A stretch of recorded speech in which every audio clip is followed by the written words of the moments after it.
Sir मेरा प्रश्न था व्यक्ति की प्रकृति के विषय में। प्रश्न बोलिए। जी वही मैं पूछ रहा था सर कि अगर किसी का ये वृश्चिक लग्न है हम्म और लग्न का स्वामी 10th में बैठा हो, हम्म तो इसकी प्रकृति पहले तो वही कि ये पित्त की है, लेकिन मंगल पर बृहस्पति की दृष्टि है और बृहस्पति रेट्रोग्रेड है। नहीं, आपने पहले बताओ ये पित्त प्रकृति को कैसे पकड़ा। मंगल से सर, मंगल की चौथी दृष्टि भी फिर। वृश्चिक लगन जल तत्व कारक है। लगन की से प्रकृति आती है। सर हमेशा स्टूडेंट कई बार बहुत बड़ी गलती कर जाते हैं कि मेष राशि का मंगल और वृश्चिक राशि के मंगल को एक जैसा समझ बैठते हैं। ये बहुत बड़ी मिस्टेक है। मेष राशि अग्नि तत्व है, वृश्चिक राशि जल तत्व है। तत्व को जब तक आप बहुत ढंग से नहीं समझेंगे, प्रकृति को फाइंड आउट करना बहुत मुश्किल है। जो विद्यार्थी आयुर्वेद सीखते हैं उनको इस चीज की मास्टरी करने में बड़ा लंबा समय इसी बात पे लग जाता है। अगर हम किसी व्यक्ति की सही सही प्रकृति को पहचानने में कामयाब हो जाएं, तो हम बहुत सारी प्रॉब्लम को डायग्नोज कर सकते हैं, साथ में उनको बहुत अच्छा सॉल्यूशन प्रोवाइड करवा सकते हैं। बिना प्रकृति को जाने सॉल्यूशन प्रोवाइड करवाना में लठ मारने के बराबर है। मतलब वो ठीक भी जा सकता है, वो गलत भी जा सकता है। और हमारे हिंदुस्तान में आयुर्वेद कॉलेज में पढ़ने वाले विद्यार्थियों के साथ भी ये समस्या है। मैक्सिमम आयुर्वेदाचार्य जो भी नए आए रहे, पुराने की बात नहीं कर रहा, उनको प्रकृति का फाइंड आउट करना बड़ा मुश्किल हो जाता है उनको, क्योंकि सिखाया जाता भी होगा या नहीं जाता होगा मुझे आइडिया नहीं है, पर उनको आइडिया नहीं है खुद को। कुंडली एक ऐसा साधन है जिसके माध्यम से आप प्रकृति को समझ सकते हैं। अगर रजनीकांत जी, अगर आपको वो चीज समझ में नहीं आ रही है तो इसका मतलब आपको राशियों पर पकड़ बनाने की आवश्यकता। आपको रिकमेंड करूंगा, जो मैंने बेसिक एस्ट्रोलॉजी कोर्स पढ़ाया है उस कोर्स को दोबारा राशियों को सुनिए, बहुत डिटेल में जाके सुनिए। नहीं तो गूगल से जाकर के हर राशि के तत्व को पता कीजिए और फिर ग्रह के तत्व को पता कीजिए। जरूरी नहीं है कि मंगल दसम भाव में हो जाए तो व्यक्ति की प्रकृति पित्त हो जाएगी, ऐसा बिल्कुल भी नहीं है। हमें उसके बहुत सारे चीजों को, बहुत सारे फैक्टर्स को देखना होता है, जब जा करके हमें समझ में आता है कि प्रकृति कैसे समझना है। इसके स्टेप्स बनाना सीखोगे तो प्रकृति आपको समझ में आए। आयुर्वेद में मैंने बता तो दिया। आप आयुर्वेद ज्योतिष का कोर्स कर रहे हो क्या ऐप से? आप म्यूट पे ऐप से चले। ही कर रहा हूँ सर। हाँ, तो कोई बात नहीं। ऐप से ही कर रहा हूँ सर। कोई बात नहीं, उसमें जो मैंने सूत्र सिखाया है उस सूत्र को बड़े ढंग से समझिए। कल भी हमने एक वीडियो डाला है गुरुदेव Sunil Vashishtha video YouTube channel पर, उसमें जाके देखिएगा। छठे भाव को बड़ा डिस्क्राइब किया है और उसमें भी प्रकृति और विकृति को समझाने का प्रयास किया है। कल ही ये डला है, आप लोग जाकर के यूट्यूब पर भी से देख सकते हैं। तो रजनीकांत जी, आपको आंसर बड़े इजीली मिल जाएगा, क्योंकि आपके एक क्वेश्चन का आंसर देने में पूरा 1 घंटा का पूरा समय लगेगा, क्योंकि वो एक स्टेप से नहीं समझाया जा सकता। एक स्टेप से तो ये बताया जा सकता है कि लग्नेश दशम में है तो इसका मतलब व्यक्ति थोड़ा कर्मठ है, व्यक्ति को कर्म करने में की तरफ उसका ध्यान ज्यादा है, वो भाग्यवादी होते हुए भी कर्मवादी है। मतलब भाग्य को तो मानता है, स्वीकार करता है, बट उसका ये मानना होता है कि भाग्य जो करेगा सो करेगा, पर मुझे कर्म करना ही पड़ेगा। यानी वो कर्म को बहुत मानता है। That's it. तो ज्ञानेंद्र प्रकृति के लिए उपाध्याय। सर राशि, हाँ बताइए बताइए, रवि रजनीकांत जी बताइए। प्रकृति के लिए सर राशि को और ग्रहों को दोनों को देखना होगा ना सर। एक होती है राशि जो चंद्रमा वाली, पर आपका क्वेश्चन आया है वृश्चिक लगन से। तो लगन यस सर। पे जो नंबर 8 है वो वृश्चिक राशि यस सर। होगी। तो उस जी वृश्चिक सर। राशि वो का जल तत्व।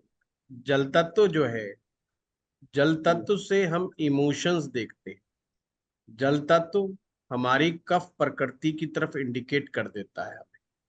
जब ही तो कहते हैं ना, सर्दी खांसी जुकाम लग गया तो कहते हैं भाई अरे सर्दी लग गया इसको तो, है ना, ठंड लग गया इसको तो, है ना, बरसात में भीग लिए ठंड लग जाएगा, जुकाम लग गया। वो क्या है, कफ है। तो जल जो है उसको एनहांस करता है, कफ को एनहांस करता है। पर इससे ये बिल्कुल ना समझें कि हर वृश्चिक लगन का व्यक्ति कफ प्रकृति का होता है, ऐसा नहीं। हमें ये भी देखना होगा कि लगन पर कौन कौन से ग्रह इम्पैक्ट जमा रहे हैं। अगर लगन पर कोई भी ग्रह अपना इम्पैक्ट शो नहीं कर रहा, फिर सेकंड स्टेप में जाना पड़ेगा कि लग्नेश के ऊपर कौन कौन से ग्रह अपना इम्पैक्ट दिखा रहे हैं। अगर वहां से भी नहीं पता चल रहा तो नवमांश कुंडली में जाकर के पता करो कि हमारा जो लग्नेश है, जो मंगल है, वो नवमांशा में कैसे बिहेव कर रहा है। क्या वो वहां पर जाकर के कमजोर हुआ है, स्ट्रांग हुआ है। जब तक हमें नहीं समझ में आएगा, जब तक हम उस चीज की गहराई में नहीं जाएंगे। फिर एक और होता है D27 चार्ट। ये भी ग्रह की स्ट्रेंथ को पता लगाने में सबसे अच्छा साधन मैं मानता हूं कि एक्चुअल ग्रह की स्ट्रेंथ हमें वहां से पता लग जाती है। एक और तरीका है, प्रैक्टिस करते जाओ, प्रैक्टिस करते जाओ, सामने वाले के लक्षणों को पहचानो, तो आपको समझ आ जाए। पित्त प्रकृति के कुछ गुण हैं। अगर पित्त मानते हो तो पित्त के कुछ गुण हैं। पित्त का गुण क्या, पित्त जल्दबाज है, उसमें जल्दबाजी मिलेगी ही मिलेगी। गर्मी उससे सहन नहीं होगी, उसको जल्दी गुस्सा आ जाएगा। बड़ा डिजायर है उसके अंदर, बड़ी इच्छाएं हैं, ये भी कर लो, ये भी कर लो, ये भी कर लो। बहुत सारी इच्छाएं हैं। हर काम को तुरंत चुटकी बजाते उसको होना चाहिए। अगर ये सब चीजें हैं तो पित्त है। अनवांटेड डिबेट्स में एंटर कर जाना, लेना नहीं देना नहीं, खामखाई, मोदी अच्छा, राहुल अच्छा, फलाना अच्छा, ढिमकाना अच्छा, घुस जाए। बाद में चाहे हार हो चाहे जीत हो, उसको कोई लेना देना नहीं। पित्त प्रकृति अपने घर में बहस शुरू कर देगा। किसी ने पूछा आम खा लेते हैं, क्यों खाने आम, काहे को खाने आम, आम में कीड़े आ रहे, आम में फलाना आ रहा है। घर वालों ने कहा अच्छा चल भाई मत खा, तू रहने दियो हम ले आते हैं। नहीं नहीं ये है वो है फलाना ढिमकाना, तो घर वाले कहते भाई इसकी आदत छोड़ो, जो लाना लेके। डेट्स अ पित्त प्रकृति। पित्त का एग्रीवेशन, बात बात पे गुस्सा, बात बात पे रिएक्शन देना, ये पित्त के लक्षण है। अब हमें ये देखना है कि पित्त तो बहुत अच्छी चीज है, क्योंकि पित्त के बगैर तो हमारा डाइजेशन पॉसिबल ही नहीं है। पित्त होगा तो हमारा डाइजेशन होगा। Pitta should be balance, kapha should be balance, vata should be balance. कुंडली में हमने ये देखना है, ये पित्त एग्रीवेटेड है, मतलब ज्यादा बढ़ गया है, या आप कह दो इम्बैलेंस। जिनका पित्त इम्बैलेंस होगा, या तो बढ़ा हुआ मिलेगा या कम मिलेगा। कम मिलेगा तो उनको खाया पिया नहीं पचा जाएगा। बॉडी में इतना पित्त नहीं है कि जो खा रहा है वो पचा दे। जिसका पित्त बैलेंस होगा, जो मर्जी खा ले पीते फटाफट पच जाएगा। भूख उसे बार बार लगेगी, बार बार भूख लगेगी। थोड़ा सा मेहनत कर लेगा, अरे यार लाओ कुछ खाने को दे दे, कुछ खाने को दे। इसका ना पित्त बैलेंस है और बढ़िया है इसका, इसके पित्त में जान है। पर पित्त कुपित होगा तो गुस्सा दिलाएगा, रिएक्शन दिलाएगा, अनवांटेड डिबेट्स में घुसेगा, उन चीजों में घुसेगा। अब जिनका खाना पीना नहीं पच रहा, उनके साथ भी यही आदत मिलेगी, उनको गुस्सा आएगा, उनको फ्रस्ट्रेशन हो जाएगी, उनको रिएक्शंस बहुत करेंगे वो। या जिनका खाना बहुत जल्दी पच रहा है, अभी खाया था, अभी खाया था, वो बिना मतलब के। अब ये एनर्जेटिक बहुत होते हैं। अब एनर्जेटिक तो है, कभी कभी एनर्जी ज्यादा दिक्कत भी दे जाती है। तो हमें रजनीकांत जी ये चीजों को बड़ा समझना पड़ेगा, इसकी प्रैक्टिस करनी पड़ेगी कि पित्त ऊपर गया है कि पित्त नीचे हुआ है। ज्यादा एग्रीवेटेड हो गया तो कॉन्स्टिपेशन का भी समस्या हो जाएगी, सर दर्द की समस्या हो जाएगी, बार बार सिर दुखेगा, कभी कुछ है कभी कुछ है। वो कहते हैं ना भेजा गर्म हो गया, तो उनका भेजा गर्म हो जाता है बहुत जल्दी। तो ऐसे आपको पहचानना पड़ेगा हमारी सोसाइटी में ऐसे लोगों को। पित्त प्रधान आदमी जब भी वॉक भी करेगा तो वो जल्दी करेगा, फास्ट वॉक करेगा, वो कभी स्लो स्लो नहीं करेगा। डॉक्टर कितना मर्जी कह दे कि स्लो करो, शुरुआत ही स्लो करेगा, बस मिड में आते आते वो इतना फास्ट हो जाएगा कि पूछो मत, उसका दिल करेगा दौड़ लूं, भाग लूं, क्या यार डॉक्टर साहब को भूल जाएगा 2 मिनट में। तो ये पित्त का गुण है। इसके अपोजिट कफ, कफ मोटापा देता है आदमी को। अब जरूरी नहीं कि सारे कफ वाले सारे ही मोटे आदमी बीमार होते हैं, ये सोचना बिल्कुल गलत है। पतले आदमी भी बीमार होते हैं, है ना। पतला और मोटे से मतलब नहीं, मतलब है फ्लेक्सिबिलिटी से। अगर बॉडी में स्टिफनेस नहीं, बॉडी में फ्लेक्सिबिलिटी है, तो आप थोड़े से मोटे भी हो तो कोई फर्क नहीं पड़ता, है ना। उससे कोई ज्यादा फर्क नहीं पड़ता। हमें सिर्फ कुंडली में ये देखना है कि हमारा कफ या वात या पित्त अनबैलेंस तो नहीं हो। प्लस आपकी दशा आपके वात कफ पित्त पर बहुत ज्यादा वर्क करती है। प्रेजेंट में जो भी दशा चल रही होगी वो भी वात कफ पित्त के अंदर अपना पूरा योगदान देती है। तो उसको भी नहीं भूलना चाहिए कि केवल हम ये कह दें कि लगन का लॉर्ड अगर दशम में बैठा है तो पित्त प्रकृति हो जाएगी या कफ प्रकृति हो जाएगी। आपकी दशा भी बहुत बड़ा रोल निभाती है। जैसे किसी की राहु की दशा चल रही है, अब उसकी चाहे बचपन की कोई भी प्रकृति हो, उसमें वात का गुण मिक्स हो ही जाएगा, उसको वायु विकार उस दशा में परेशान करेगा ही करेगा। ये दशा का इम्पैक्ट रहेगा ही रहेगा। अब वो चाहे महादशा में आ जाए चाहे वो अंतरदशा में आ जाए। मैं चिंता मत करो, अभी मैं मेडिकल एस्ट्रोलॉजी का कोर्स लेके आ रहा हूँ, उसमें बड़े अच्छे अच्छे सूत्र बताएंगे, आपके जीवन से जुड़े हुए, आपके शरीर से जुड़े हुए, आपकी प्रकृति, उसमें प्रकृति पकड़ना ही सिखाएंगे, हैं कि कैसे प्रकृति को देखते हैं। और ओबियसली आसान तो बनाने के लिए हम प्रयास करेंगे ही करेंगे। पर आसान भी हर किसी के लिए आसान नहीं होता। अक्सर स्टूडेंट कहेंगे गुरुजी आप हर एक कोर्स में कह देते हो ये आसान है, पर 90% स्टूडेंट सीख नहीं पाते हैं। ये फैक्ट बात बता रहा हूँ।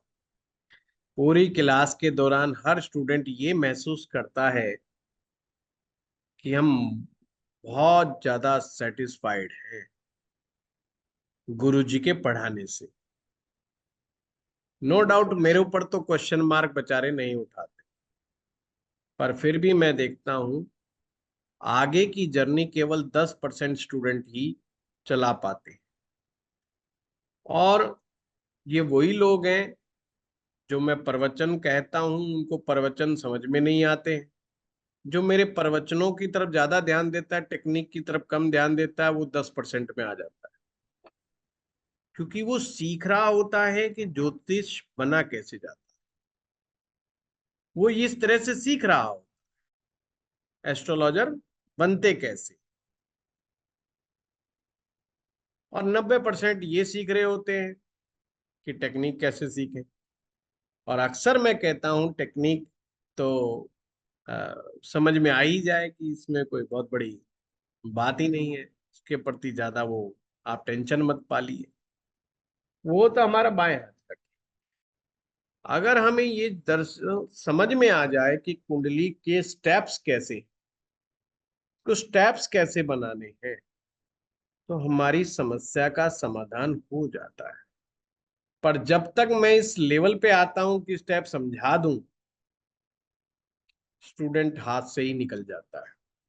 या तो वो समझ बैठता है कि मेरे को आ गया ज्योतिष, अब गुरुजी की क्या जरूरत है, इतना ही बहुत है, ये तो गुरुजी ने कुछ ज्यादा ही ज्ञान दे दिया। कभी कभी हम बहुत एंड में, क्लास के एंड में कुछ चीजें बताते हैं। जैसे लाल किताब कोर्स मैंने 4-5 बार चलाया। सबका हमेशा ये विषय होता है कि आपने पढ़ाया बहुत अच्छा, समझ में बहुत अच्छा है, और इंडिविजुअल उनसे कोई बात करो किसी टॉपिक पे, तो वो प्रैक्टिस सेशन मोस्ट इंपॉर्टेंट। अब जिन लोगों ने लाल किताब के प्रैक्टिस सेशंस को अटेंड किया है, वो भली भांति जान गए हैं कि इम्प्लीमेंटेशन ऑफ फार्मूला कैसे किया जाता है। अभी तक उन्होंने फार्मूले सीखे थे, फार्मूलों का इम्प्लीमेंटेशन नहीं सीखा था। और जब तक फार्मूले को प्रॉपरली कुंडली पर लगा करके नहीं समझा जाता, जब तक सूत्र अधूरा है। आपको वात का पित्त तो पता चल गया, पर एक आम आदमी से बात करने के बाद आप उसका अगर वात का पित्त को नहीं समझ पा रहे, तो वात का पित्त पड़ा हुआ आपका बेकार हो जाता है, वो कोई काम नहीं है। इसी तरह आप मंगल बद तो पकड़ना सीख गए, स्त्री श्राप तो पकड़ना सीख गए, पर उसमें भी तो आगे बात है। स्त्री श्राप है, पर कितना स्त्री श्राप है, मंगल बद है तो कितना मंगल बद है, क्योंकि आपको बड़े चैलेंज आएंगे आगे।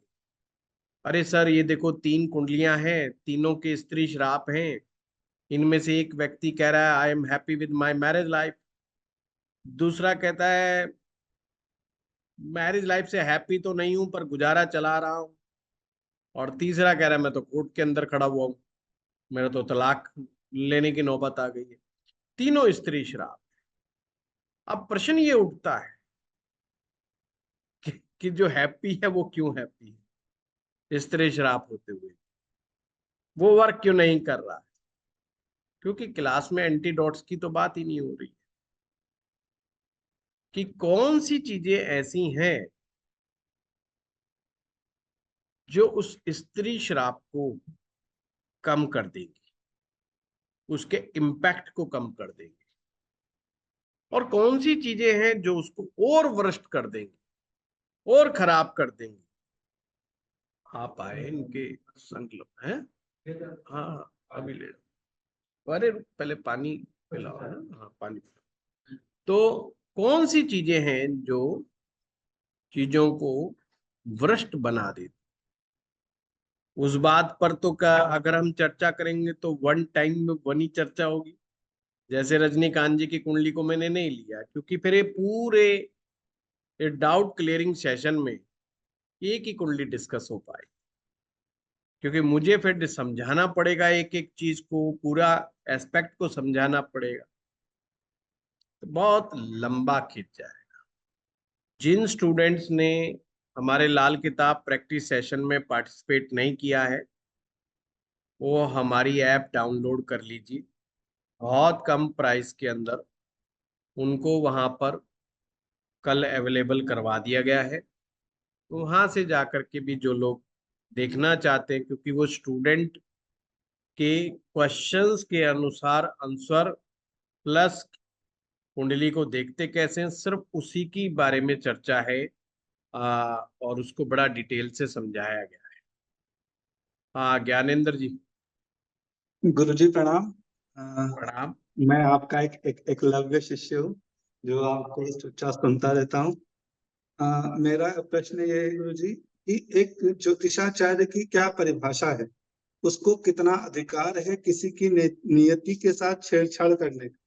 क्या किसी के पिछले पूर्व किए गए पापों के फल से उसे बचाने की ये चेष्टा है? कहीं हम अपने कर्म तो नहीं खराब कर लेंगे? ईश्वर की नीति में बहुत हम अच्छा बाधा तो क्वेश्चन, नहीं बन रहे हैं? बहुत अच्छा क्वेश्चन। कहते हैं कि अष्टम और द्वादश में आए हुए ग्रह पूर्व जन्म के किए गए कर्मों के श्राप हैं, इसी वजह से वो वहां आए हैं। तो कई बार मैंने सुना कि लोग उनकी रेमेडी नहीं बताना चाहिए ज्योतिषी को, तो मुझे नहीं, इस पे एक बात बताइए। मैं एक एक सब प्रश्न के आंसर दूंगा आज आपको। पहली बात तो ज्योतिषाचार्य की क्या परिभाषा है। परिभाषा जब हम गढ़ते हैं तो उसमें भी कई तरह की बातें निकल करके आती हैं। सबसे पहले उस शब्द के ऊपर ही चला जाए, ज्योतिष क्या है। ज्योति, लाइट, प्रकाश। जो चीज अंधेरे में है, जो चीज अंधेरे में है उसको देखने के लिए लाइट की आवश्यकता है। आपके घर की लाइट चली गई और आपको कोई चीज ढूंढनी है इमिडिएटली, तो आप क्या करेंगे? आपको लाइट की जरूरत है। ऐसे ऐसे हाथ भी मार करके आप वो चीज ढूंढ सकते हैं, पर उससे इट मे भी कि कई चीजें गिर जाए, कई चीजें टूट जाएं। जब तक लाइट आए पता चला चार चीजें तोड़ दी एक चीज ढूंढने के चक्कर में आपने, क्योंकि आपको नहीं आइडिया है। ज्योतिषाचार्य वो लाइट है जो सीधा अंधकार की तरफ टॉर्च मार के बता देता है यहां पर ये प्रॉब्लम है। उसकी तरह तरह से आप डेफिनेशन जो है आप बना सकते हैं, बट क्या ज्योतिषाचार्य किसी की नियति को बदल सकता है? क्या किसी के विधि विधान को बदल सकता है? या परमात्मा के विधि विधान को बदल सकता है? मैंने शायद पहले भी कहा था, ज्योतिष में केवल 20% ऐसी चीजें हैं जो प्री डिसाइड। एक ज्योतिषाचार्य को समझना पड़ेगा ये प्री डिसाइडेड कौन सी चीजें हैं। उसमें डेफिनेटली कोई भी ज्योतिषाचार्य चाहे शीर्षासन कर ले उसमें इंटरफेयर चाह के भी नहीं कर सकता। उसके करने ना करने का तो सवाल होता ही नहीं। जो चीज उसके हाथ में ही नहीं है वो कैसे कर दे? मैं चाह करके भी सूरज की रोशनी को नहीं रोक सकता, मैं रात को आने से नहीं रोक सकता। ये उसके बियॉन्ड लिमिट है। ये एक विद्या है, इसको समझो, इससे विद्या। अब इस विद्या से आपका काम दो तरह से होता है, सामने वाले को समझा करके प्लस उसके चार्ट से ही निकाल करके चीजों को बताना कि तुम्हारे पास जो 80% फ्री विल है वो कौन सी है। वो 80% फ्री विल में ही समझा सकता है। एक डॉक्टर क्या कर सकता है? हिंदुस्तान का बड़ा से बड़ा डॉक्टर, छोड़ो अमेरिका का बड़ा से बड़ा डॉक्टर, हो सके वर्ल्ड का बड़े से बड़ा डॉक्टर, उसके हाथ में भी 20% चीज नहीं है। वो चाह के भी कुछ नहीं कर सकता। अदरवाइज तो अमीर आदमी मरे ही ना, भाग जाएगा उसके पास। क्या वो ले ले 1 लाख रुपया 10 मिनट का? क्या फर्क पड़ता है 1 लाख रुपया 10 मिनट का उसको देने में? वो तो 10 लाख रुपए भी दे देगा ये 10 मिनट के। मनी नॉट मैटर्स, ऐसे मैटर्स। पर जहां पर फ्री विल है, फ्री विल क्या है? एक आदमी आया जी पेट में गैस बहुत बनती है, पेट में दर्द होता रहता है, कॉन्स्टिपेशन है, फलाना है, ये क्या चीज है? वैद्य जानता है ये फ्री विल, ये फ्री विल है। ये इस बंदे ने खुद ने चूज किया है, ये इस बंदे ने खुद ने चूज किया है। तो ज्ञानेंद्र जी वो चाह करके भी कुछ नहीं कर सकता। अब मेरा एक वीडियो है, भाग्य भाव और कर्म भाव। 6 कर्म भाव हैं, 6 भाग्य भाव। उनको अगर हम समझे, कर्म भाव है ये तो कर्म करना पड़े। किसी ज्योतिषाचार्य के चक्कर में कहीं भागते रहो, कहीं भागते रहो। कई लोग आते हैं हमारे पास, अरे आप लास्ट हो गुरुजी, हम तो पता नहीं कितने के बाद धक्के खा लिए। मगर 10-20 के बाद और खा लेना, मेरे बाद भी खाओगे। ऐसा नहीं, वो रुकते नहीं है, वो झूठ बोलते हैं बस कि आप लास्ट हो। अरे मैं काहे का लास्ट? तुम और 10 के बाद धक्के, क्योंकि आपने चूज किया है धक्के खाना। हर आदमी इतना ढंग से और आसानी से नहीं समझ पाता चीजों। अगर इस जीवन में हर चीज इतनी आसानी से समझ में आ जाए तो फिर लोग क्यों साधु महात्माओं के चक्कर लगाएं, क्यों गुरुओं के चक्कर लगाएं? गुरु की इंपॉर्टेंस ही खत्म हो जाएगी ना। तो गूगल ने कितने आसान भाषा में बहुत सी चीजें समझा रखी, आती है कि समझ नहीं आती? भाई आप मेडिकल कॉलेज में क्यों जाते हो? आप डॉक्टर बनने के लिए एक एमबीबीएस कॉलेज में क्यों एडमिशन लेते हो? जो चीज आज के टाइम में वो सिखाते हैं वो तो गूगल पे भी अवेलेबल है, यूट्यूब पर भी अवेलेबल है। फिर भी व्यक्ति 5.5 साल वहां लगाता है कि नहीं लगाता है डॉक्टर बनने के लिए? और फिर वो 3 साल और आगे लगा देता है एमडी करने के लिए, वो सर्जन बनने के लिए, और उन सब चीजों के चक्कर में फिर और भी पढ़ना चाहे और भी पढ़ता था, 8-10 साल लगाता है। और 4-5 साल वो आम पब्लिक से दिमाग लड़ा, 15 साल में जाके एक डॉक्टर तैयार होता है अच्छा खासा। लोग सोचते हैं ज्योतिष 15 दिन का गेम है। कैसे? पॉसिबल ही नहीं है। अच्छा डॉक्टर कौन बनेगा? जिसके कॉलेज में उसको एक अच्छा गुरु मिल जाए, जो एक अच्छा मेंटर उसको मिल गया, एक अच्छा सीनियर एक्सपर्ट डॉक्टर ने उसके सर पे अगर हाथ रख दिया, फटाफट सीख जाएगा। डॉक्टरी बहुत आसान है। नहीं मिला तो घूमे जाओ, 20 साल भी लगा दो तो ना समझ में आए कि सर में दर्द है कि पैर में दर्द है, समझ में ही नहीं आ रहा, बंदे को टप्पे मारेगा।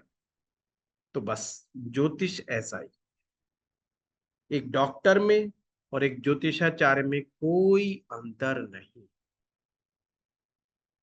जैसे एक डॉक्टर अपने पेशेंट को ये समझता है कि एक शरीर है, इस शरीर का इलाज मुझे करना है।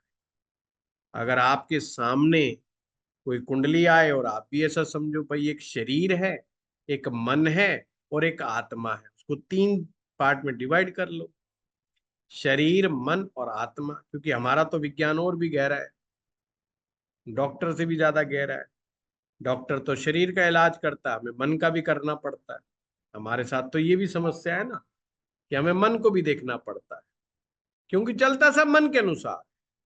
पर एक बुजुर्ग डॉक्टर है, वो मन का इलाज पहले करता है, शरीर का इलाज बाद में करता है। इतने सालों के बाद, 30 साल की प्रैक्टिस, 40 साल की प्रैक्टिस के बाद समझ में आता है। जैसे ही वो बड़ी मोहब्बत के साथ पेशेंट के कंधे पे हाथ रख करके मुस्कुरा के बात करता है ना, उस पेशेंट का आधा बुखार खत्म हो जाता है। बात करने से ही पेशेंट का बुखार चला जाता है।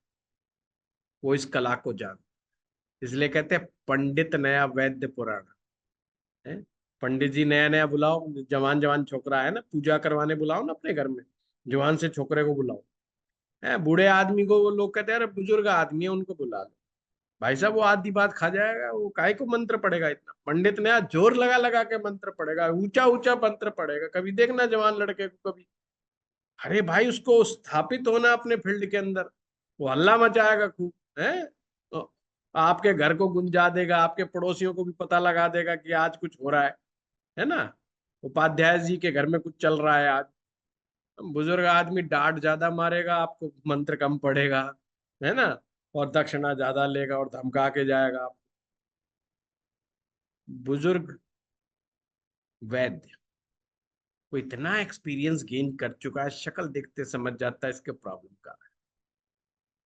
जवान कभी एमबीबीएस डॉक्टर के पास जाओ, आप उससे आयुर्वेद की जरा सी भी बात कर लो, एकदम भड़क जाए, ये सब बकवास बंद करो, कोई रिसर्च नहीं है इनके ऊपर, सब ऐसे ही लिखा हुआ है, ये है वो है, मैं इसको भी नहीं मानता। आपको जी मैं नीम की दातन कर लूँ, उसको भी इनकार कर देगा, है वो कहेगा सब खराब हो जाएगा, ये हो जाएगा वो हो जाएगा। पर एक बुजुर्ग डॉक्टर के पास जाओ, एक्सपर्ट डॉक्टर के पास, जिसको और 30-40, उससे कहो जी मैं त्रिफला चूर्ण ले लो, कहेगा ले लो। वो बात ही नहीं, उसका वहम खत्म हो गया ना आयुर्वेद और उसके चक्कर में। नहीं, उसको एक चीज समझ में आ गई मेरा मकसद 80% फ्री विल के अंदर सॉल्यूशन देना है, नॉट 20%। क्या कोई डॉक्टर ऐसी मेडिसिन दे सकता है कि जिससे कैंसर ना हो? मल्टी मिलियन डॉलर्स रिसर्च अब तक हो चुकी है। और ज्योतिष पे कितने की रिसर्च होती है? कौन सी गवर्नमेंट सरकार पैसा लगाती है? कोई पैसा नहीं लगाता। एक ऐसी साइंस को पढ़ रहे हो आप जिसमें सरकार की एक पैसे की रिसर्च नहीं, एक पैसे की रिसर्च नहीं। और अकेला ज्योतिषाचार्य काहे की रिसर्च करे? वो बेचारा अपना जिंदगी का जीवन का अनुभव ही आपको बता सकता है बस। रिसर्च के लिए उसके पास पैसा ही नहीं है बेचारे को। वो अपना घर चलाए या आपकी रिसर्च करके दे। मंगलबद को कौन सा उपाय बताया तो मंगलबद ठीक होगा, अब उसको बेचारे को 10 साल बाद समझ में आएगा। मंगलबद के उसने 20 एक्सपेरिमेंट करे। यही हमारे ज्योतिषियों का चैलेंज शुरू होता है कि इसके ऊपर रिसर्च नाम की चीज अवेलेबल नहीं है। सूत्र तो हैं किताबों में, रिसर्च अवेलेबल नहीं, खुद से खुद करनी पड़ती है। प्लस भाग्य अच्छा है तो अच्छा गुरु मिल जाए तो वो बेचारा रिसर्च बता देता है कि देख भाई मैंने 40 साल में ये सीखा है, 25 साल में मैंने ये सीखा है। वो तुम्हें थोड़ा इंसाइट दे सकता है। तो इस वहम से निकल जाओ कि आप किसी का कुछ भी बिगाड़ सकते हो या सुधार सकते हो। आप केवल गाइड हो, आप किसी को गाइड कर सकते हो और उसके भाग्य पे छोड़ दो कि वो आपकी गाइडेंस को मानेगा कि नहीं माने। भाग्यहीन व्यक्ति आपकी गाइडेंस को मानेगा ही नहीं। आप जोर लगा लो अगले को, कुछ नहीं कर पाओगे आप। अरे छोड़ो, बाहर के क्लाइंट को छोड़ो, बाहर में जाने दो। आप अपने घर परिवार में ही एक्सपेरिमेंट करके देख लो, कितने परिवारजनों को सुधार के दिखाते हो आप। 2-4 ऐसे टिपिकल केस मिलेंगे, तुम्हारी सारी थ्योरी को डस्टबिन में डाल के रख देंगे कि सुधार लो। एक आधा दारूबाज मिल जाएगा, सुधार लो, उसकी दारू छुड़वा दो, घर नशा वाले छुड़वा दो। तो केवल उल्टे सीधे उनकी मैरिज लाइफ खराब मिलेगी, करवा के दिखा दो सही। धंधा नहीं करके देंगे, करवा के दिखा दो। नौकरी पे लगा के दिखा दो, तुम नौकरी पे लगवाओ, छोड़ छोड़ के आएगा। कर लो, क्या करोगे? आप समझाओगे, वो आपको समझाएगा डबल। क्या कर सकते हो? कुछ कर सकते हो, इस बहन से तो बाहर आ जाओ। You are just a teacher, you are just a mentor, you are just a guide. जैसे डॉक्टर के पास जाने के बाद डॉक्टर आपको गाइड करता है, वर्क तो उस व्यक्ति का खुद का इम्यून सिस्टम ही करता है। उसके अंदर इम्यूनिटी होगी तो दवाई भी काम कर जाएगी, नहीं तो इम्यूनिटी भी काम नहीं करेगी। तो ऐसे परमात्मा ने अगर उसको आशीर्वाद देके भेजा है, थोड़ा सा छोटा सा सूत्र भी उसको पकड़ में आ जाएगा, वो करोड़पति। बाकी तो चाहे 2 घंटे के प्रवचन देते रहो आप किसी को, कोई फर्क नहीं पड़ने वाला, कोई टस से मस भी नहीं होने वाला। हम खुद को नहीं परिवर्तन कर सकते, दूसरे का परिवर्तन की तो बात ही छोड़ दो। ये तो वहम में जिंदा रहने वाले लोग हैं और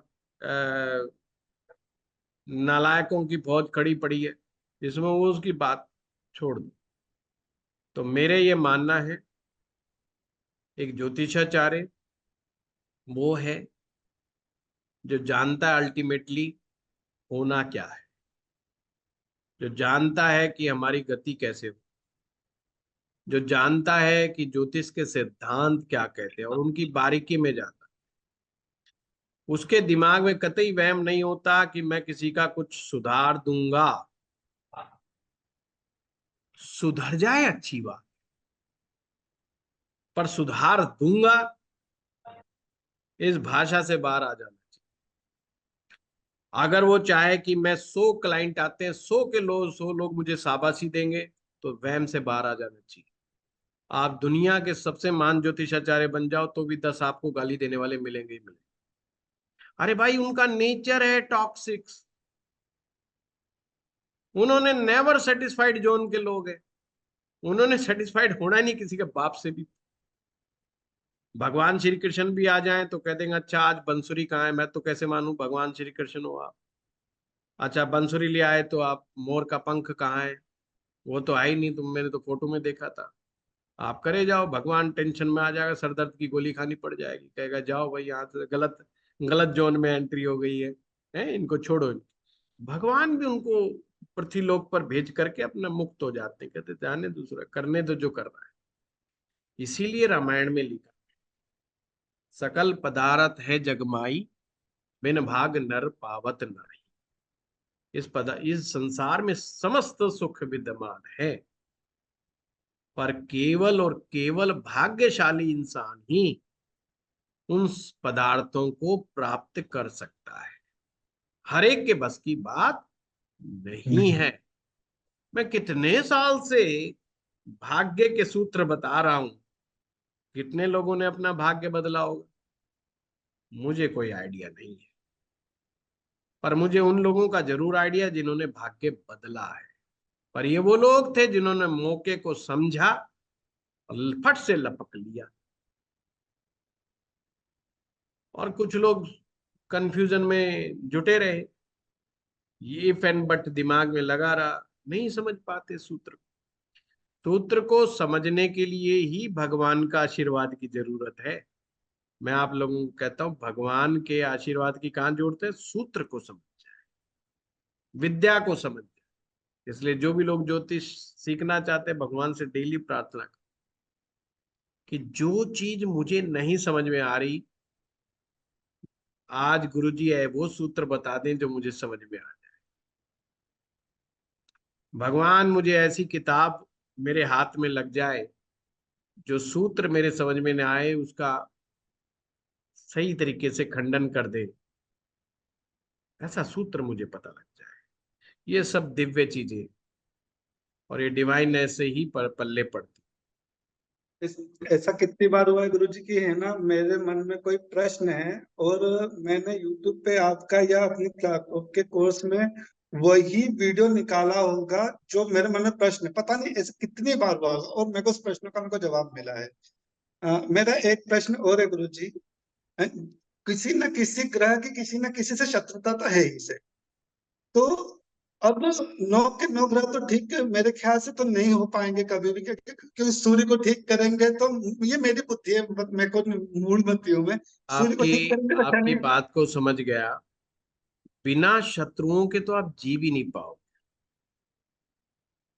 थोड़ी सी बरसात भी आपको मार देगी।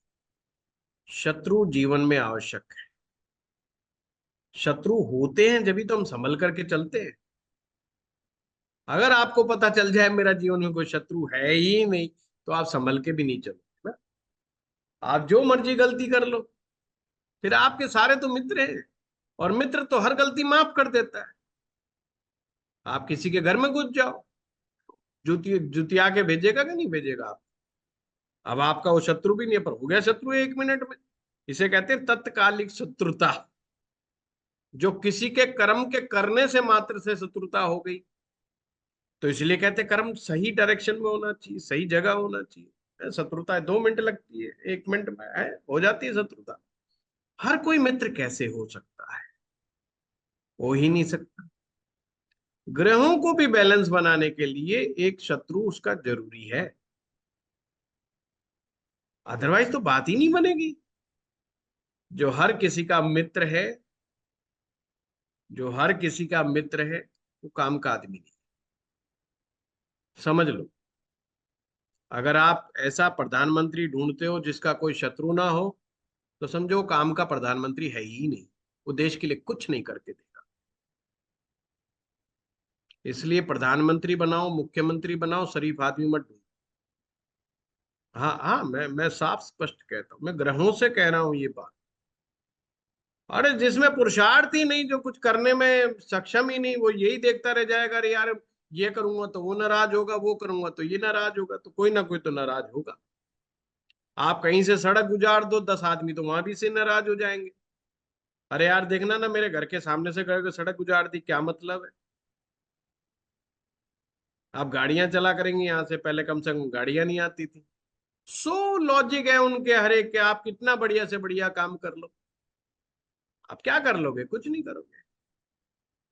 आप देखो ना, हमारे एक पार्टी ने जो दावा करती है, वैसा मैं मानता नहीं, कि 80 करोड़ लोगों को ना दे दिया, और क्या 80 करोड़ वोट मिला? यानी जिनको अनाज दिया उन्होंने भी वोट नहीं दिया। हम तो कहते हैं भाई एक एक वर्ग ने वोट नहीं दिया। मैं कहता हूँ 80 करोड़ थोड़ी है वो लोग, और वोट तो 80 करोड़ में से कितनों ने दिया? हाथों ने भी नहीं दिया। इसका मतलब जिनको आप फ्री में अनाज दे रहे हो वही लोग नाराज हैं आपसे।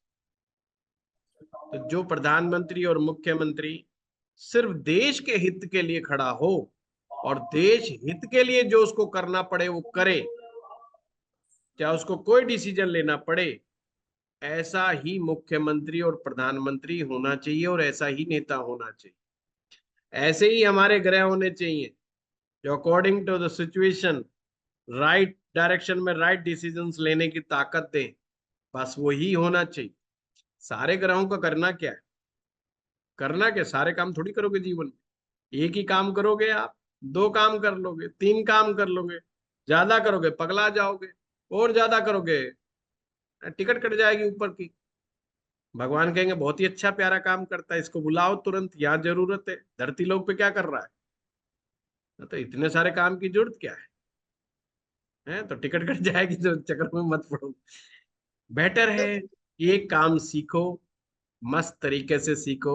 दो सीख लो, ज्यादा मन चंचल है तो तीन सीख लो, बस इसके बाद हद है। और मास्टरी एक की जरूर कर लो। मैं कहता हूँ तीनों की मास्टरी करो ना करो, एक की जरूर कर लो।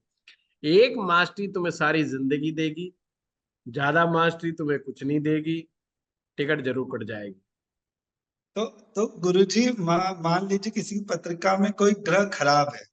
हम्म। अब मैं जानना चाहता हूँ कि जैसे एक कमरे में है ना, एक दिया जल रहा है और इस कमरे में अंधेरा भी है। तो ज्योतिषी को क्या मतलब क्या ज्यादा प्रेफर करना चाहिए कि उस दिए में और घी डाल के उस कमरे का उजाला बढ़ाया जाए, कि भाई पहली बात तो अगर दिया जल रहा है वो है ना, तो दिया जल रहा है कि नहीं जल रहा है, बस यही ज्योतिषी को पहचानना है। ठीक है ना? जी जी घी जी तो वो जी। अपने आप इकट्ठा कर लेता है ना, घी तेल तो अपने आप इकट्ठा कर लेता है इंसान, उसकी परवाह नहीं करनी है। बस दिया जलता होना चाहिए। लोगों का दिया ही तो नहीं जल रहा होता है। घटाना बढ़ाना तो उनके हाथ में, ठीक है ना? घटाना बढ़ाना उनके ऊपर छोड़ दो, बाकी तो दिया जलना मेन इंपॉर्टेंट है। मैं क्लास में क्या करता हूँ, मैं दिया जलाने की कोशिश में ही लगा रहता हूँ कि 100 में से 10 स्टूडेंट का दिया जल जाए, बस बस जल जाए, बस फिर बाकी मेरे तो यात्रा खत्म। वो अपने आप पूरी यात्रा करेंगे ही करेंगे, डेफिनेटली उनको कोई दुनिया की ताकत नहीं रोक सकती। भाई 100 के 100 का तो मैं दिया नहीं जला सकता। जबकि हमारे पास कमेंट्स आते हैं यूट्यूब चैनल में, वो बड़े रिमार्केबल कमेंट्स करते हैं, बड़े शानदार, कि कभी कभी तो मुझे अपने ऊपर ही डाउट हो जाता है कि सच में ये मेरे बारे में ही कर रहे हैं क्या। मतलब इतने अच्छे अच्छे कमेंट्स आते हैं। बट मैं भी 100 में से 100 का दिया नहीं जला सकता। मैं तो 10 की खोज में ही लगा रहता हूँ हमेशा। और समस्या मुझे जब हो जाती जब 10 भी नहीं मिलते, जब है असली समस्या। तो वो चीज है। हाँ, हर्षा भाटी को भी एक अवसर दिया गया था हमारे स्टाफ के द्वारा। हर्षा समझ ही नहीं पाई जी चीजों को, गुरुजी प्रणाम। गफलत में फंसी रही है। अब देख लो ऑनलाइन के थ्रू आना समझ पड़ रही रहा थी गुरुजी, नहीं नहीं मैं समझ रही। है। चलो गुरुजी कोई मैं बात क्या नहीं, करूँ, आप अभी बताओ थोड़ी सी प्रश्न क्या दुविधा। है, प्रश्न क्या है अभी? गुरुजी प्रश्न ये है कि जैसा कि आपने बताया था कि हम पर हमारी इच्छा शक्ति, तर्क शक्ति और आखिरी में हमारी प्रेम शक्ति होती है। तो जी। मैं थोड़ा सा बस ये चाहती हूँ कि आप थोड़ा सा प्रेम शक्ति के बारे में बताएं कि जैसे जो अपना फेलेंज की दोनों लाइन होती है, कभी कभी मैं देख रही हूँ किसी के ज्यादा बड़ा फेलेंज होता है, कभी छोटा होता है, और उसके ऊपर लाइन इंटरसेक्ट कर रही होती गहरी गहरी। पहली बात तो, पहला फ्रेंड जो है इच्छा शक्ति है, और दूसरा तर्क शक्ति, हम्म। तीसरा प्रेम शक्ति है। प्रेम शक्ति होती ही छोटी है। हम्म। अब मनुष्य को समझो आप, मनुष्य में इच्छाएं ज्यादा है या प्रेम ज्यादा है? अभी तो इच्छाएं ज्यादा है सर। सभी हमेशा ही रहती। जैसे जैसे इंसान ग्रो करता रहता है उसकी इच्छा ही बढ़ती है। तर्क उससे जितने मर्जी करवा लो, कमाल के तर्क तार्किक बैठे हैं। आप जिनको मूर्ख समझते हो उनके पास तो तर्क आपसे भी बेहतर है। मूर्ख आदमी के पास तर्क एक से बढ़कर एक है, और उन बातों पे भी तर्क है उनके पास जिनका उनको विषय का कोई ज्ञान ही नहीं है। पान की दुकान पे जिन लोगों ने राजनीति का रह नहीं पता, उनको वो बताएंगे कि मोदी को क्या करना चाहिए, क्या योगी को करना चाहिए, और क्या हमारे मुख्यमंत्री को, और वो क्या गलतियां कर रहे हैं। और उनको ऐसा लगता है काश हमें फोन मिल जाए तो एक बार बता दें कि कैसे देश चलता है, जबकि उनसे अपना घर नहीं चलता। पर तर्क करें, इसलिए तर्क शक्ति इच्छा शक्ति की अपेक्षा थोड़ी सी कम होती है, इसलिए थोड़ा वो फ्लैंज छोटा ही होता है सेकंड नंबर। नहीं गुरुजी, वो नहीं कहना अब चाह मैं रही आ हूँ। रहा हूँ आ रहा हूँ, आप कह रहे हैं। हाँ। अच्छा, यही तो समझदारी है मेरी। आधे क्वेश्चन में ही समझ जाता हूँ आंसर क्या चाहता है बंदा, क्या चाहता है ना। फिर आता प्रेम शक्ति। अब प्रेम शक्ति जो है होती ही थोड़ी है। अब हमने ये ढूंढना है कि थोड़े से में भी कितना थोड़ा है, कहीं ज्यादा थोड़ा तो नहीं हो गया। बस वो ज्यादा थोड़े वाले को पकड़ना है। ज्यादा थोड़ा हो गया तो इसका मतलब वो प्रेम नहीं कर पाएगा। और प्रेम करने की ताकत ईश्वर ने दो तीन लोगों को ही दी। पहला है स्त्री, एक औरत। प्रभु ने उनको विशेष ताकत दी है, इसलिए तीसरा फ्लैंज पुरुष की अपेक्षा औरत में आपको ऑटोमेटिक ज्यादा मिले। ये भगवान की देन है। अब जो भगवान की देन है ना, वो ज्ञानदर जी पूछ रहे थे ना, उसमें अपन कुछ नहीं कर सकते। वो है सो है, प्रभु ने दिया है उनको। एक औरत में प्रेम करने की शक्ति पुरुष की अपेक्षा 10 टाइम्स ज्यादा होती। इसलिए ना किसी महिला के सामने आप हाथ पैर पकड़ लो, जोड़ लो, रोना पीटना शुरू कर दो, माँ तुरंत कर देगी, जल्दी कर देगी। दिल पिघल जाएगा ना, कहते हैं ना महिला है बेचारी दिल पिघल गया, या बहला लिया, फुसका लिया, फिर मीठा बोल गया। एक्चुअली में उसमें प्रेम करने की शक्ति है। वो प्रेम जानवर से भी कर लेती है, वो आदमी से भी कर लेती है, अपने औलाद से तो खैर उसका स्नेह जग जाहिर है, इसके बारे में तो एक्सप्लेन करना क्या। दूसरा होता है भक्त, जो भक्ति करते, जो अपने प्रभु से भक्ति करते, उनमें भी, भक्ति में भी प्रेम शक्ति बहुत होती है। उनका भी फ्लेंस थोड़ा थोड़ा ठीक मिलेगा। तीसरा होता है प्रेम में डूबा हुआ प्रेमी। प्रेम में डूबा हुआ प्रेमी। अब कुछ लोग होते हैं, विरले लोग होते हैं जो सारी जिंदगी ही प्रेमी रहते हैं, और कुछ लोग बस थोड़े से मोमेंट्री रहते हैं। जो मोमेंट्री रहते हैं उनके भी छोटे ही मिलते हैं, ज्यादा दिक्कत नहीं। वो एक उम्र के दौर से गुजरते हैं, थोड़े समय के लिए ही रहते हैं। पर हमें ढूंढना वो है जो थोड़ा लंबे समय तक चल जाए, बस वही हमें ढूंढना होता है। तो तीसरे की बहुत ज्यादा की उम्मीद मत रखो। इच्छा शक्ति वाला बड़ा मिलेगा, तर्क शक्ति थोड़ा सा कम मिलेगा, उसके कंपैरिजन में प्रेम शक्ति थोड़ी और कम मिलेगी। ये नेचुरल साइन। असली काम शुरू होता है जहां से ये उभार लेता है नीचे से। वो उभार क्या कहलाता है? इन दोनों का बीच का पॉइंट ले लो, मिड ले लो, और उसको एक चाप से खींच के देखो, उसमें गोलाई में भराव कितना है और उस पे लाइन कितनी है। लाइन ऐसे आने वाली है, अंगूठे से निकले नीचे की तरफ जाने वाली, बट गुरुजी, लाइफ लाइन गोलाई को कैसे काटे लेनी है समझ नहीं आया। कैसे वो नापने तो को कह रहे हैं आप? क्लास में उससे बताना पड़ेगा, मैं कैसे समझाऊं है। इसका तो मुझे वो भी चलाना नहीं आता, स्लेट वगैरह, है ना। तो कभी चलो मौका लगेगा तो वो बताऊंगा मैं किसी वीडियो के माध्यम से। तो जी। शुक्र, वहां से आपको देखना पड़ेगा, ठीक है ना, वहां से प्रेम शक्ति का पता चलेगा। प्रेम शक्ति कह लो, आकर्षण शक्ति कह लो, कुछ भी कह लो आप। स्त्री में प्रेम है इसलिए उसमें आकर्षण है। समझे की बात है? स्त्री में प्रेम, जिसके पास प्रेम है उसमें आकर्षण, जिसके पास प्रेम नहीं उसमें आकर्षण भी नहीं, है ना। खड़ूस आदमियों का के प्रति लोग आकर्षित नहीं होते। अब खड़ूस महिला हो चाहे पुरुष हो, उसके प्रति आकर्षित नहीं होते। क्यों नहीं होते? प्रेम कम है, ना के बराबर, वो दिक्कत है। एक होता है स्वार्थ का प्रेम, वो एक अलग ही क्रिया है, एक अलग ही प्रक्रिया है ना। गुरुजी गहरी लाइनें होती हैं उस पे वर्टिकली, एक नीचे वाली लाइन से ऊपर वाली लाइन पर मिल रही है, इतनी गहरी लाइनें हैं, खाली नहीं है वो फैलेंज। तो ये गहरी लाइन एक दो ऐसी बनी हुई है, तो वो क्या कहते गहरी हैं? लाइन का सिर्फ एक मतलब है पामिस्ट्री के अंदर कि वो चीज बहुत रिपीटेड है। ज्यादा गहरी हो जाए तो खराब है। तो हर प्रेम शक्ति पर क्या रिपीट हो रहा है गुरुजी फिर?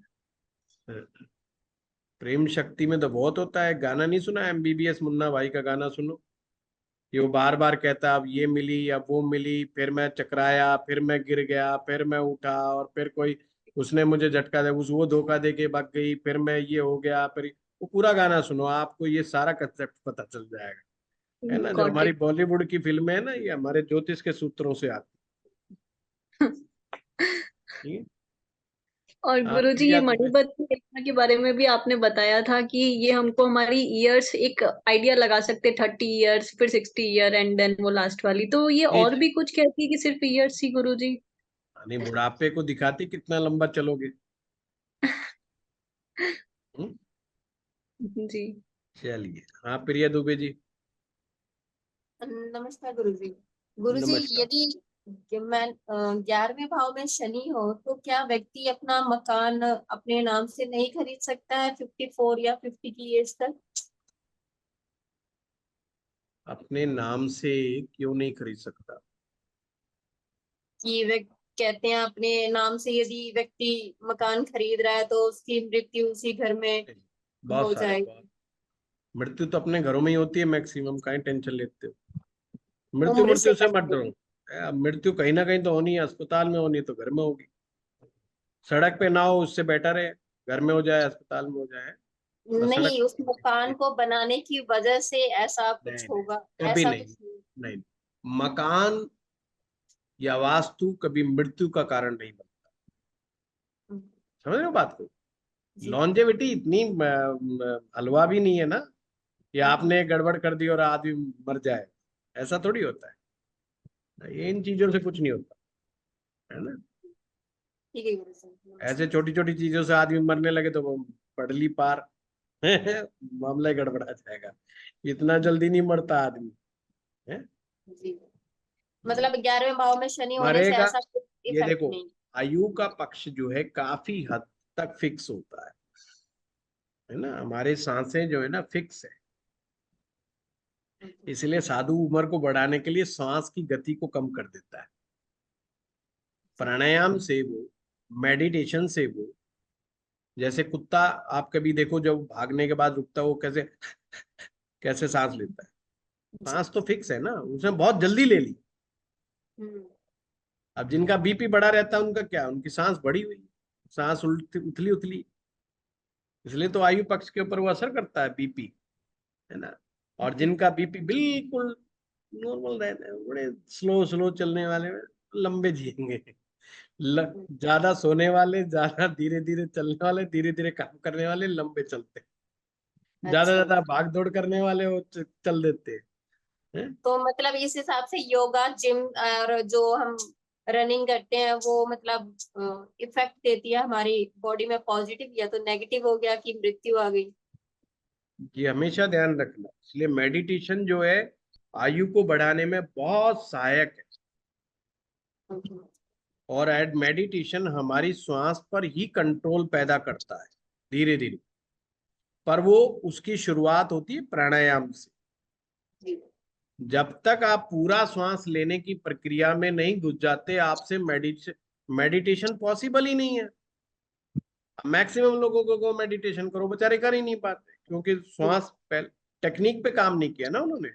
जी, हाँ, ये चीज है। धन्यवाद। ओके।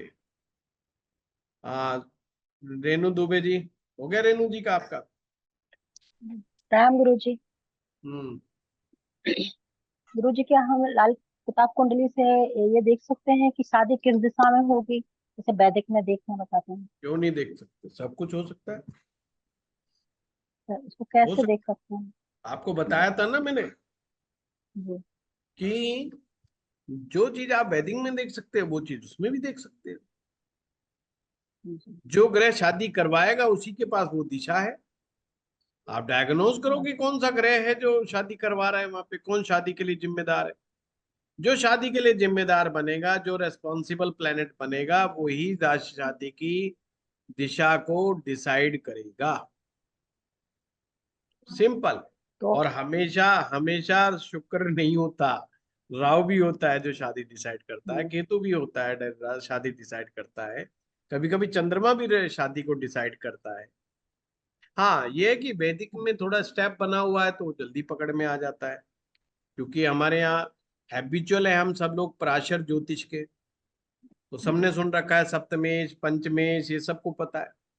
पर लाल किताब का विस्तार इतना नहीं है, और लाल किताब के जानकार बहुत कम है। बताने वाले, दावा करने वाले लाखों हैं, जानने वाले मुट्ठी भर है। समस्या बस यहाँ पे आ रही है, और कुछ नहीं।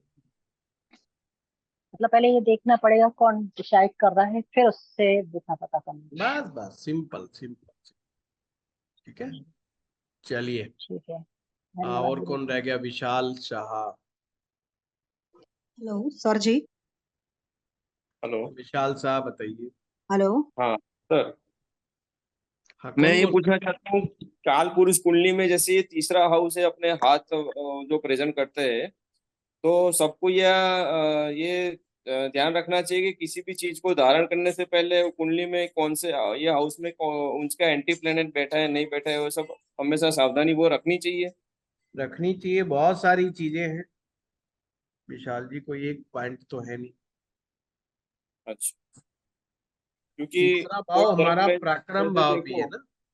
हाँ तीसरा भाव हमारा पराक्रम भाव होता है। हाँ हाँ। ठीक है ना।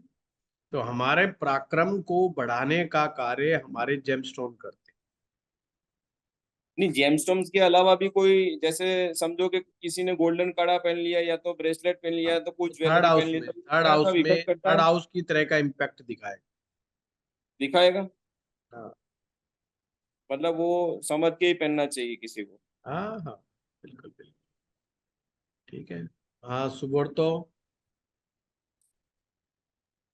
हाँ गुरु जी प्रणाम। मैं प्रणाम। पहले हूँ आपके वहाँ, आपके कोर्स में लिया हूँ, पिक्चर दोस्त का कोर्स में खरीदा हूँ। तो ओके। मेरा तो दो सवाल है। एक तो है कि मेरा माँ का देहांत हो गया था कोविड के टाइम में, ठीक और है। उस टाइम मैं भी अस्पताल में था, मेरे भी कोविड हुआ था। तो ठीक है। माँ का अंतिम संस्कार नहीं कर पाया। तो ओहो। उसके लिए क्या रेमेडी करना है, ये एक तो जानना है। और दूसरा है कि बहुत सारा लोग बोलते हैं कि जिसका भी शनि बुध और शुक्र की लग्न में जन्म लिए हो, उनको लाल किताब नहीं पढ़ना चाहिए। ये सही है कि गलत है?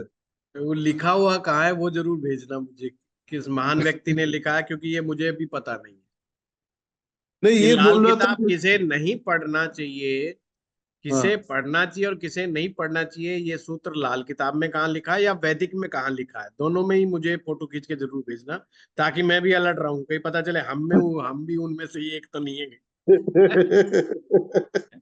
नहीं नहीं सुबोर्तो जी, कुछ लोगों ने चीजें अपने आप बना ली है ना। अच्छा हाँ, वो अच्छा।